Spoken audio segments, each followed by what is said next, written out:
السلام علیکم۔ کراچی میں انتہائی افسوسناک اور دلخراش واقعہ، منگوپیر ہب واٹر پمپنگ اسٹیشن کے پانی کے ذخیرے میں 2 بچے ڈوب گئے، متاثرہ بچوں کی چیخ و پکار۔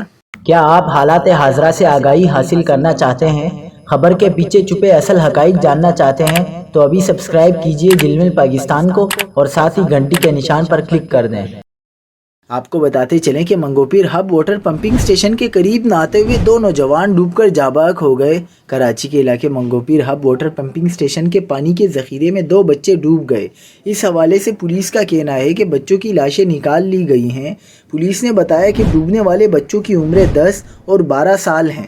ریسکیو حکام کے مطابق عیدی کے رضاکاروں نے ڈوبنے والے لڑکوں کی لاشیں نکال لیں۔ ڈوبنے والے لڑکوں کی عمر 12 سے 15 برس کے درمیان معلوم ہوتی ہے، جن کی شناخت کا عمل جاری ہے۔ اس سے قبل اتوار کے روز بھی ہب ندی میں پیش آنے والے ایک افسوسناک واقعے میں کراچی سے تعلق رکھنے والے 3 نوجوان نہاتے ہوئے ڈوب کر جاں بحق ہو گئے تھے۔ یہ واقعہ ہب ندی میں پیش آیا، جہاں یہ نوجوان پکنک منانے گئے تھے۔